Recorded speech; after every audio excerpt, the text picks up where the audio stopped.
거고. 그럼요. 얘기가 나온 김에 얘기 좀 해보죠. 바른미래당. 네. 이제 출범한 지 일주일 딱 됐습니다. 네.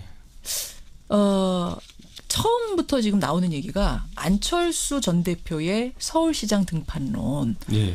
그러니까 결국 아까 말씀하신 대로 전국 광역단체장 후보 내겠다라고 선언했는데 뭐 내는 게 중요한 게 아니라 당선시켜야 되지 않느냐. 그렇죠. 네. 그럼 안철수 대표가 등판해야 되는 거 아니냐 이런 얘기 나온다면서요. 그러니까 이건 오히려 들으시면 또 안철수 대표가 이불을 차실지 모르겠지만은 사실 나오는 건 거의 예정된 수순이다라고 좀 봅니다. 보면은. 예정된 수순이다. 예, 왜냐하면 안철수 대표가 이번에 공동대표를 안 맡기로 했거든요. 예. 안 맡기로 한 거 이면은 그럼 다른 역할이 본인에게 있다고 생각하는 게 첫 예. 번째고요. 두 번째로는 안철수 대표가 지금까지 정치하면 항상 아쉬웠던 게 뭐냐면은 문재인 대통령에 비해서 왜 난 항상 세력이 없을까라는 것 때문에 고민해온 분이에요. 당내에서 봤을 때 내가 인지도도 있고 한데 왜 항상 세력이 없어가지고 고생하냐라는 게 예. 있기 때문에 이번에는 본인이 선거를 이끌어가지고 본인에 의해서 당선된 사람을 좀 많이 만들고 싶을 겁니다.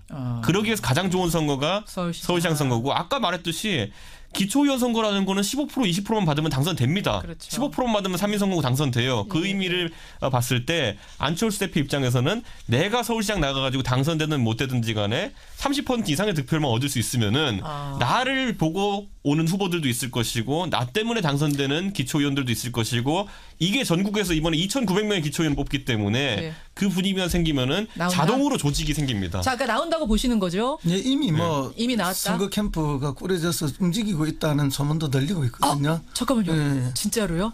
예, 선거 캠 안철수 선거 캠프가 이미 차려졌다는 소문?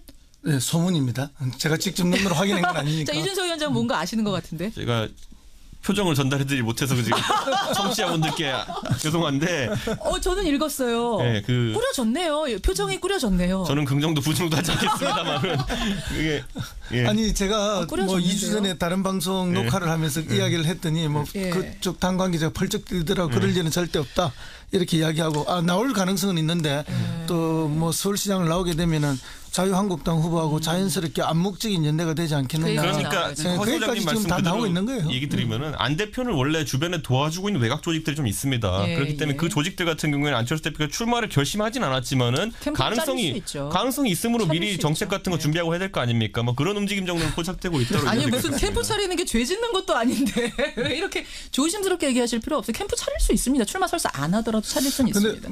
뭐 그래서 안철수 대표가 역시 이제 서울시장 나온다니까 뭐 대선 후보급이고 예. 관심을 받고 지금 화제의 중심에 자연스럽게 서지 않습니까?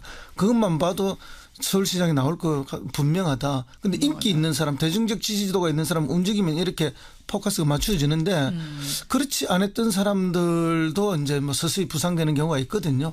그 대표적인 게 지금 경기지사로 나온 전해철 의원 같은 경우에는 예. 사실은 컬링처럼 인기 종목에 가려져 있었죠. 이재명이라는 인기 종목에 가려져 있었는데 이제는 슬슬 부상하기 시작해서 거의 뭐 양강구도까지는 아직 구축되지 않았다 하더라도 거의 그런 단계로 오고 가는 게 아닌가. 당내 조직이 튼튼하다면서요. 그렇죠. 당내 조직이 인지도라는 것은 선거가 다가가면 다가갈수록 자연스럽게 따라 올라가게 돼 있는 거거든요.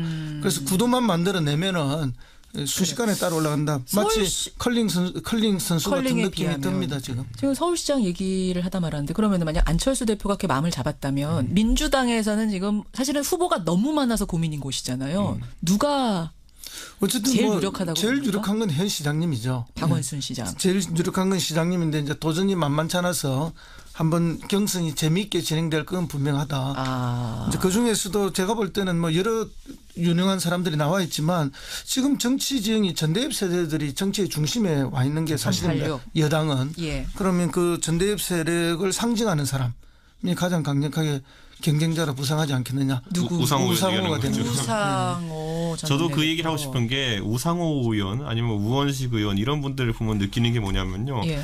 이상하게 경선은 기가 막히게 항상 이기시는 분들이에요. 네. 그러고 보니까 그래요. 그 이상한 게 아니고요. 그게 왜냐면요. 그게 대중적 인지도와 별개로 조직력이라든지 아까 말했던 주류 세력에서 받는 신망이라는 것이 있는 분들이기 때문에 그런 저력을 발휘한다 좀 보거든요. 그렇기 때문에 저는 특히 서울 시내 같은 경우에는 이 전대협 출신들이 구청장들을 많이 하고 있어요. 그리고 이제 조선 재선 의원들도 있고 근데 이 사람들이 평판이 굉장히 좋습니다. 구청장 경험을 하고 있는 분들의 그런 세력들이 결집이 되면은 그 조직들이 상당한 그 조직력을 발휘할 수 있다 저는 그렇게 봅니다. 자, 그러면 박영선 의원이 지금 서울시장에 강력하게 도전장 내밀고 움직이고 있는 상황인데 여기에 청와대의 마음이 거기에 가 있다 이런 소문이 한동안 돌았었어요. 그런 와중에 혹시 박영선 의원 아까 제가 이름 언뜻 본 것 같은데 하한가 뽑아오신 분 계시죠? 예, 어쩔 수 없죠 이번에. 이준석 위원장이 하한가 뽑아오셨더라고요. 그런데 이제 박영선 의원님이 이제 처음에 낙점받은 것처럼 이제 약간 세간의 소문이 돌고 이랬는데 네.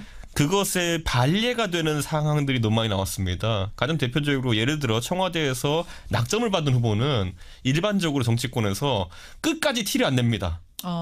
예, 왜냐하면 그런 모난돌이 정맞는다고 괜히 문제 생길 수 있으니까. 예, 그런데 예. 우리가 기억해 보면은 이번에 이제 박영선 의원이 뭐 스켈레톤에서 이제 그 윤석민 선수 옆에 접근하려고 했던 사건은 그야말로 해프닝일 수 있겠지만은 예.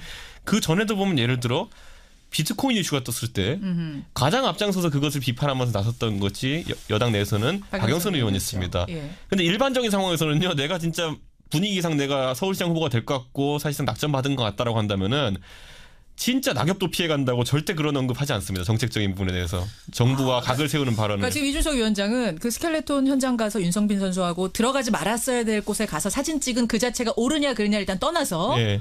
그런 행동을 했다는 거, 비트코인 때 목소리를 냈다는 거, 이 상황이 이미 뭐 청와대가 찍은 후보라는 소문 이런 건 아닌 거라고 지금 보시는 거예요. 그리고 스켈레톤에 가서 그 사진 찍으려 한 것도요. 예. 제가 봤을 때는 가서 거기까지 가게 된 것은 예를 들어 뭐 우발적인 상황이라고 박영선 의원이 해명은 될 수 있겠지만은 반대로 거기 가가지고 팀 코리아 옷을 빼서 입든지 빌려 입든지 하고 거기까지 갔다는 것 자체는 또 빼서 입든지 빌려 입든지라고 본인 걸 수도 있잖아요. 본인 거면 안 됩니다. 그럼 본인 거면은 그거는 그 원래 단복이거든요. 사실상. 단복 입은 거. 근데 그 단복인데 그걸 뭐 이제 저기 국회에 교문위원들한테는 줬다요. 그러니까 이제 그 교문위원 중에 한 명이 빌려준 걸 수 빌려준 거라고 그러더라고요. 그러니까 그래서 그런 걸 입고 갔다는 것 자체가 정치적으로 노출되겠다는 의도는 있었던 거거든요. 그렇기 때문에 저는 그 상황에서 보통 이제 우리가 경선이라는 걸 항상 얘기할 때 당심 플러스 민심이라 보거든요.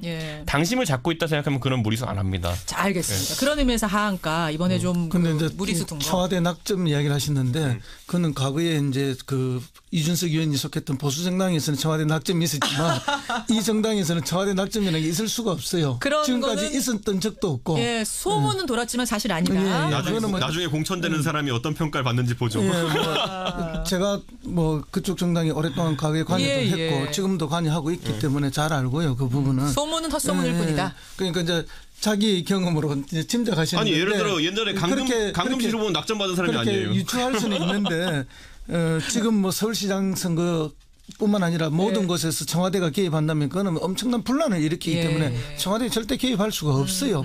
불가능한 이야기고 다만 이제 마음이 다급하신 건 사실인 것 같아요. 그러니까 이제 그게 응원하러 가셨고 누가 봐도 금메달 딸 것으로 예측이 되고 있었고 그러니까 그 자리에 가셨는데 이제 그럼에도 불구하고 사실 이게 선거가 없었더라면은 크게 문제 안 될 수도 있었어요.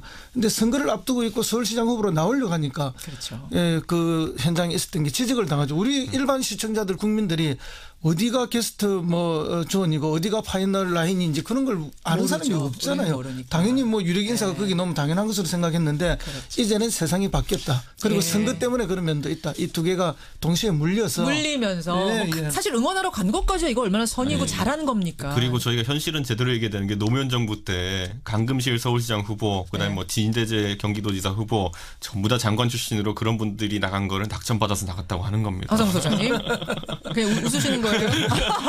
그분들이 정치를 하던 분들도 아닌데 왜 나갔겠어요? 하지만 지금은 절대 아니다라는 것만큼 출마 종용 받았으니까 나간 겁니다. 당이 오히려 원하죠. 그러면 이제 청와대가 낙점을 하는 것이 아니고 당이 경쟁력 있는 후보가 누군가를 데려가려고 하는 거죠. 알겠습니다. 오늘 뜨겁네요. 설에 떡국 많이 드셨나 봐요. 두 분이 화이팅이 넘치시는데 오늘 하한가 허 소장님은 이명박 전 대통령을 뽑아오셨는데 오늘 뭐 전직 대통령을 하한가로 뽑은 건 좀 송구스럽긴 한데요. 어쨌든 지금 뭐 계속 드러나고 있는 아직까지는 비사실입니다만은 어쨌든 뭐 다스의 미국 재판에서 소송비 대납의 문제 그리고 비자금의 문제, 비자금 좀 세 갈래로 이야기되고 있는 거 아닙니까? 맞습니다. 그래서 이게 횡령. 이제 뭐 그 이전에 수많은 정치 개입 이런 것 할 것 없이 너무나 많이 나오고 있다. 그래요. 이 시점에서 이명박 대통령이 빨리 자기 정리를 해주시는 게 맞다. 그래야만 어쨌든 이 정부도 빨리 끊고 넘어가지 계속 이렇게 가면은 안 된다. 국민들한테 더 어려움이 커진다 이런 느낌 듭니다. 오늘 뭐 권현철 선임 기자와 앞에서도 이 얘기는 많이 했기 때문에 여러분 충분히 하한가 뽑힌 이유 아실 겁니다. 여기까지 뉴스닥 정리를 하고 두 분 보내드리겠습니다. 다음 주에 다시 뵙죠. 고맙습니다. 네, 감사합니다. 네, 감사합니다. 하성무 소장, 이준석 위원장이었습니다.